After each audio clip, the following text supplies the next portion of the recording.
baseball universe, and welcome into Launch Angle. I'm your host, half man, half podcast machine, Jake Robinson from the Robinson Gearing Studio Complex out of Pawleys Island, South Carolina.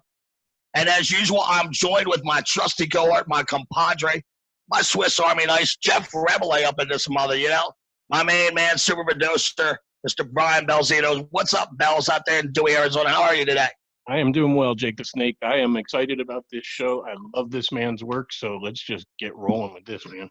Yeah, I'm having a little trouble with my my equipment here, but we'll make it through. We will make it through. Need a pinch Yes, and absolutely right. Give me 1 second here. So embarrassing. My God. Yeah, and I agree with you. I can't wait to do this interview. We've been sitting on this now for about 10 days, and I'm proud to introduce our guest tonight. I first came across his work a couple years ago, and I'm a huge fan of his work. Ladies and gentlemen, I want to welcome in from Long Island, New York, renowned baseball artist, Mr. Graig Kreindler. Welcome into Launch Angle, my friend, Mr. Kreindler. How are you tonight? Not doing too bad. How are you guys doing? We're hanging in there, man. Is everything that's going on with COVID. First of all, let's get that out of the way. I mean, everybody in your family's safe and all, and Yeah. Thankfully, everybody's safe. We're all healthy. My family and I right now we're holed up on Long Island, staying with my in-laws, probably until the end of August. So, chilling here, and then we go back to Brooklyn in a few weeks and see what life is like, I guess.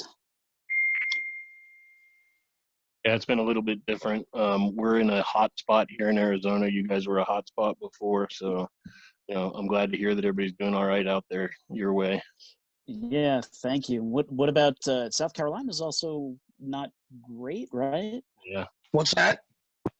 South Carolina being a hot spot on COVID lately. Oh yeah. Actually, where I lived at, we actually did pretty good. The first wave, we did really good. Everybody stayed inside, and our deaths were really low. I think at one time we had like 3, and that was like in the first 4 months or so. But yes, the numbers have certainly spiked up now, and it's crazy down here. But thankfully, everybody's safe. We had a little scare this week, but it looks like we're in the clear as far as that's concerned. So I'm glad to hear everything with you is fine now. You don't really live in Long Island, right? This is like your kind of getaway quarantine kind of deal. Is that what you're doing right now? Yeah. We've been here since Mother's Day, because we have my wife and I have 2 young toddlers, so it's easier for them to kind of be on the island, and there's a yard here, and you have the grandparents, so it's just easier on them. So. And do you find yourself doing more paintings and more art in the COVID kind of thing, or is it harder for you now that the kids are always home? Oh man, it is so much harder. Is it? Yeah, I mean, my kids are, like any toddlers they are really active. So they take up most of my time and energy during the day. And it's really only, until after bedtime, say like 10 o'clock at night or whatever, that's when I get to paint. So I can, work for maybe like 2-3 hours tops, and then I collapse. And I try to do it every night, but right. Some nights I just can't do it.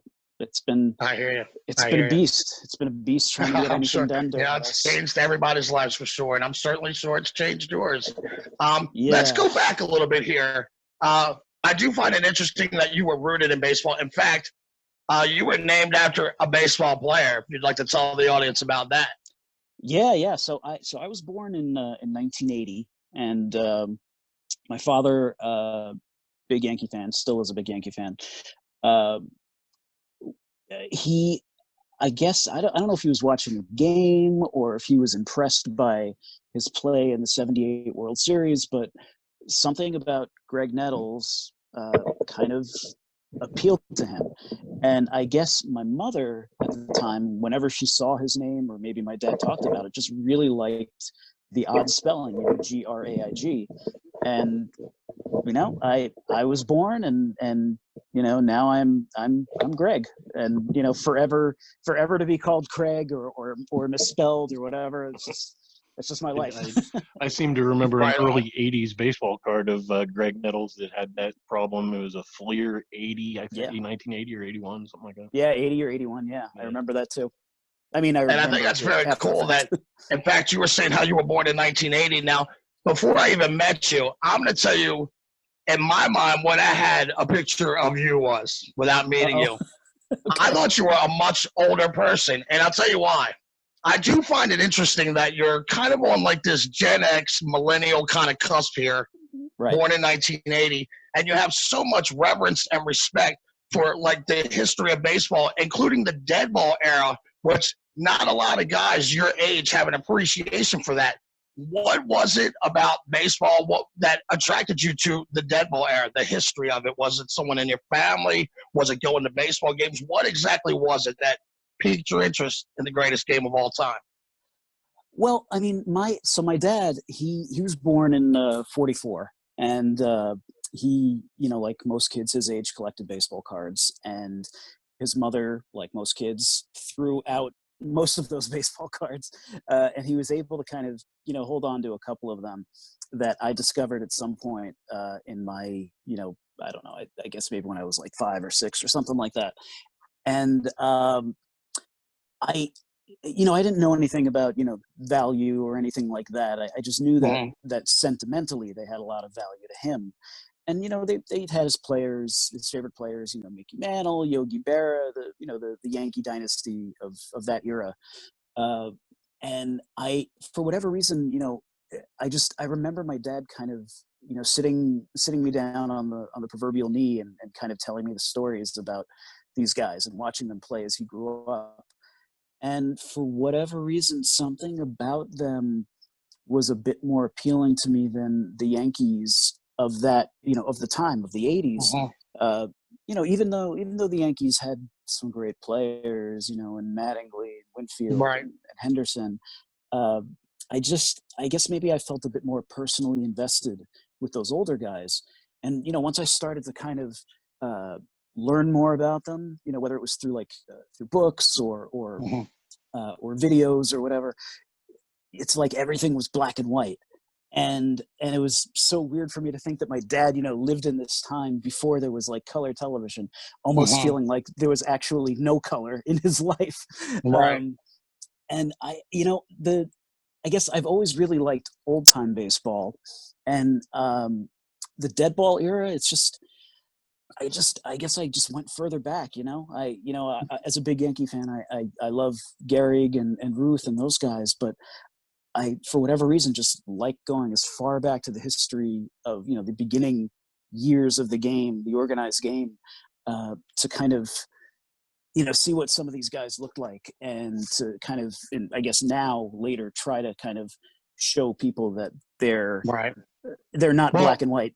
yeah, sure. And I think that it's interesting that you correlate it with baseball cards because kind of when I look at your pictures, I kind of see a childhood when I collected baseball cards. And, I'm curious, was your art influenced by these baseball cards? You did collect cards, right? And Yeah, I yeah. guess, were those like the first times that you started drawing what you saw was from baseball cards? Is that how that started? Yeah. I mean, when I first started drawing, before I discovered cards, I was, really into cartoons. So I was drawing a lot of like, GI Joe and He-Man type stuff. That was what was popular back then. And I discovered my dad's baseball cards. And I think at the time I probably had some of my own, but they were like mid '80s, late '80s tops issues. So they're all like these fancy photographs and really nice graphics. But my dad's cards, them being the late '40s and early '50s Bowman and tops issues, they were mostly illustrated. They weren't really photography, with the exception of a few sets. And I don't know if I made that connection, you know, somehow, and just realized, oh, these are drawn.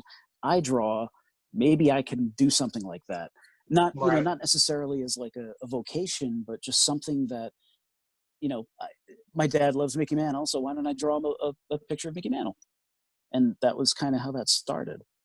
Yeah, so I just happen to have here one of my prized possessions of late. Oh, cool. So about a month ago, I saw these starting to get advertised and whatnot, and I was like, you know what? I got to get me a set of those. It's going to be like I said, a prized possession in my collection. And what are they?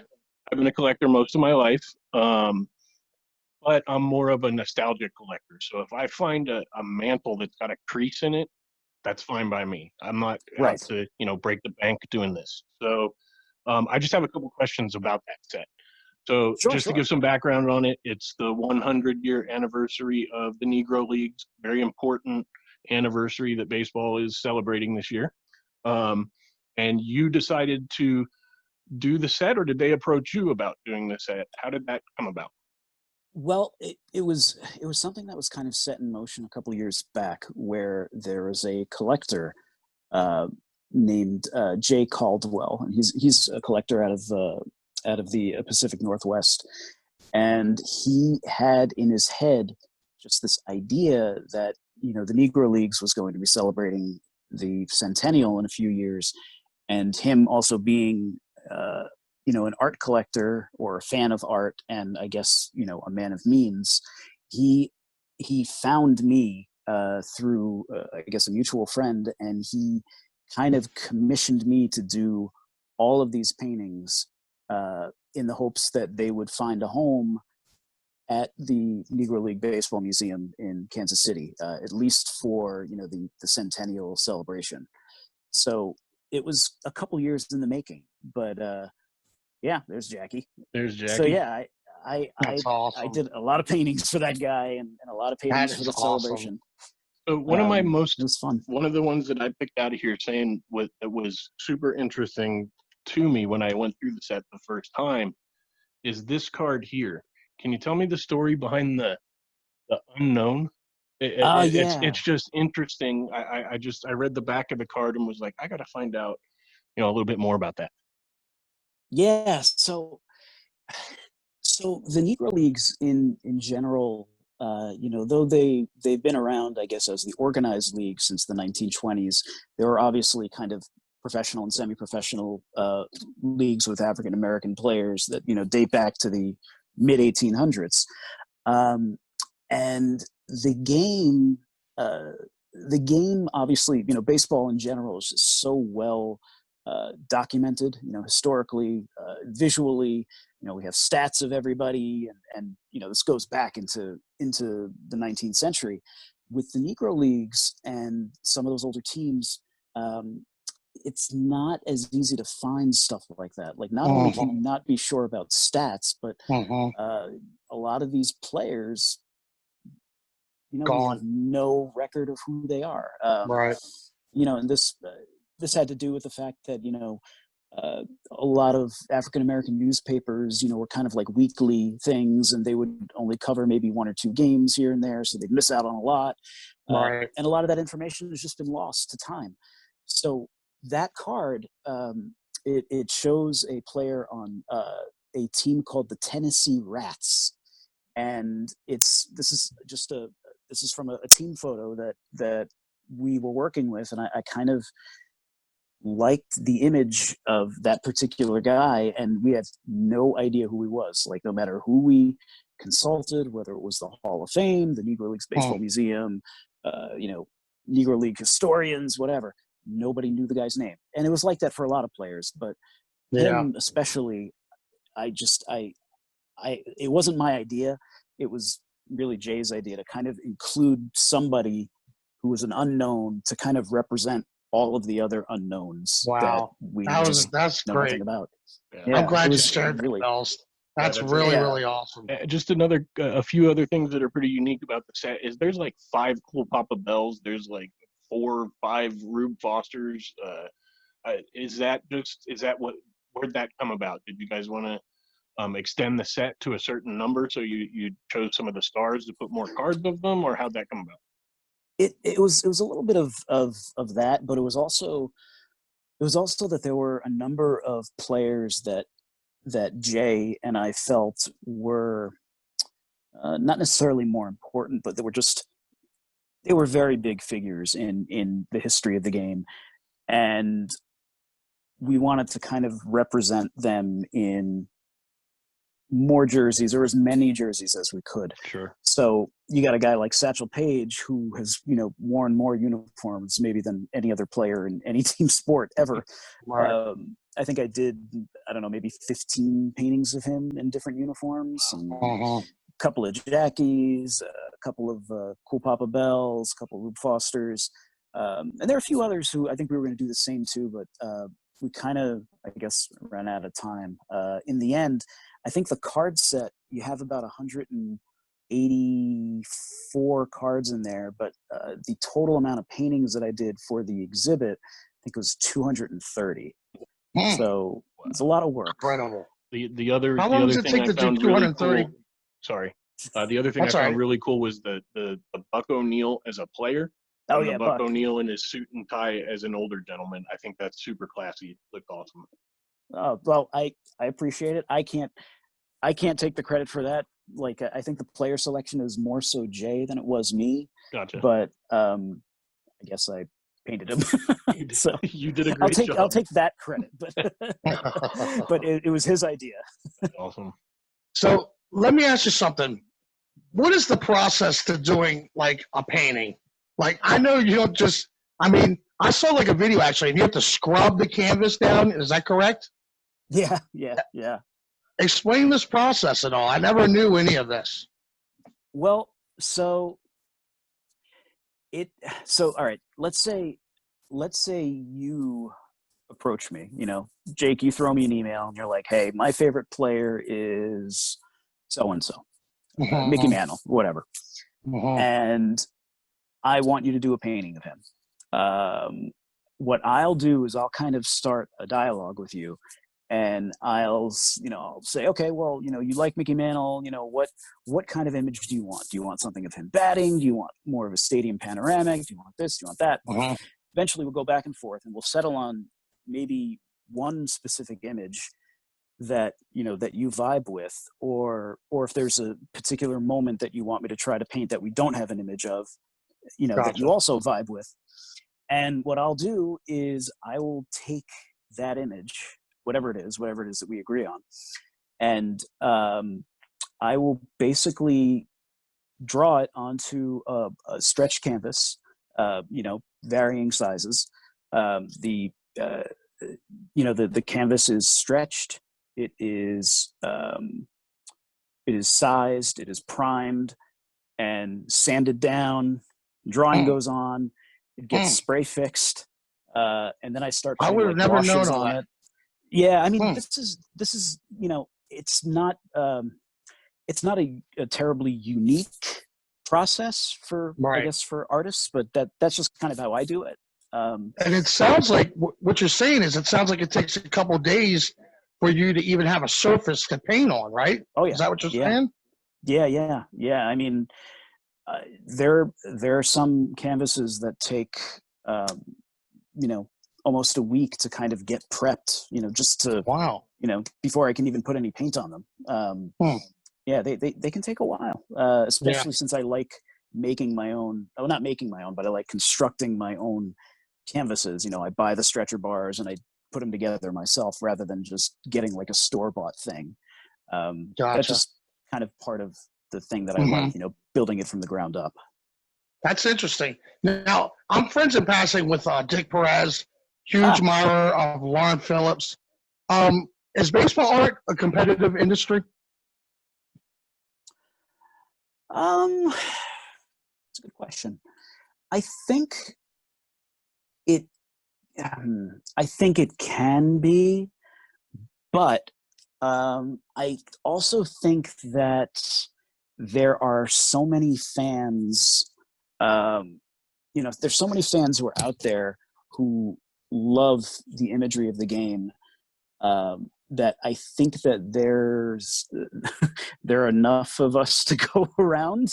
And each person has like a different price budget thing that they're more comfortable with than others, and but I do think that as artists, it's kind of healthy to kind of push each other, not even like knowingly, but I can look at something that like Lauren does, or Dick has done or whatever, Mhm. and be like, wow, that's that's phenomenal. I love how I love how Mhm. she did this reflection in the guy's helmet or whatever. And not that I want to do the same thing, but it's like you want to take your game to that same level. Um, I mean, like with everything I do, I try to take it to the nth degree, Mhm. but there's still like so many other people out there who are doing sports art, baseball art, who might even be doing it differently than I am. Uh, and they just wow me. They knock my socks off. So Right. maybe it's competitive in that sense. What was your first work of art that was ever put in a museum? And what is that like when that happens? Oh, hmm. Well, the first painting that I had in a museum um, was a painting for Bob Feller's museum that is unfortunately no longer around. Mhm. Um, they had me do a painting of his opening day no hitter in 1940, and Hmm. I kind of went about it like I normally do with any painting. I researched the heck out of it and I worked my butt off, and I actually got to give it to Bob in person in 2009. It was like 2 years before he passed away. Uh, I never actually got to see it in the museum itself, but actually showing it to Bob in person, that was so cool. I can still Right. look back on that and see the whole thing and how it played out, so vividly in my head. It's the first time I had ever met him too, and he was just like such a big guy with these huge hands. He Mhm. shook my hand and almost crushed it. Right. And he's like 90, 91 or something at the time, but this guy could, kill me I met if he him wanted to. in about I want to say it was about 1985 or 6 or 7. I was like 12, Hmm. 13 years old at a baseball card shop, or excuse me, at a show.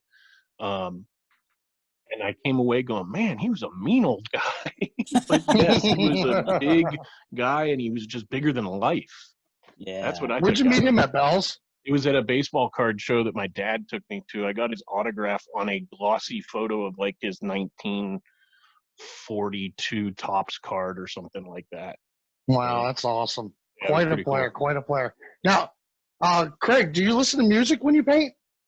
And what do you listen Uh, to? I I do. I don't as much as I used to. I've been listening to a lot of podcasts lately, but um, Okay. music, I'm all over the place. I mean,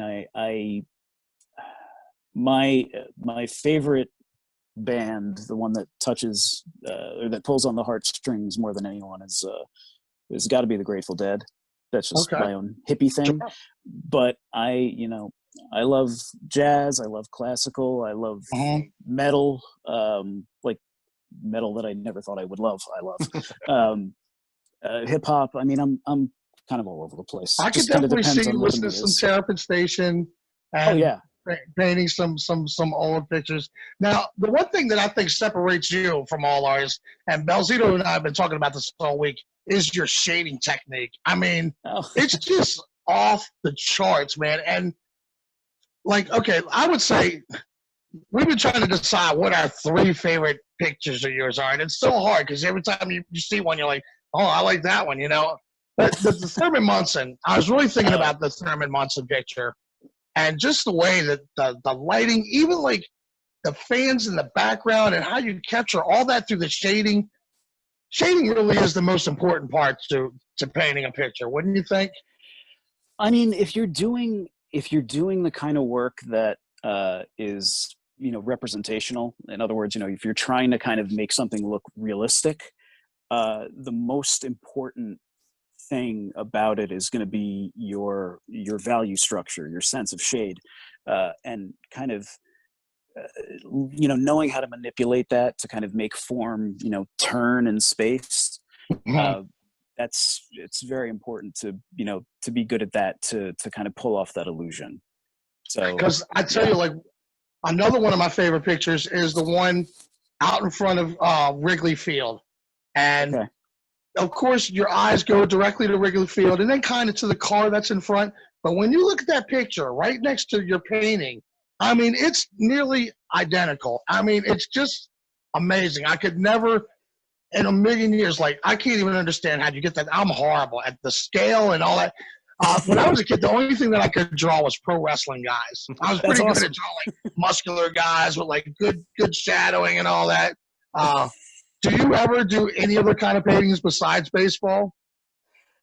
Not usually. I mean, I on my Twitter feed a few days ago, I had done a painting for a friend of Jerry Garcia, which I posted, and that's like cool. the rare time Wow. that I had posted anything other than a baseball player. But I mean, I used to draw, the same kind of stuff that you're talking about. Like I still remember, trying to draw the Ultimate Warrior and getting lost in like his face paint, design and stuff like that.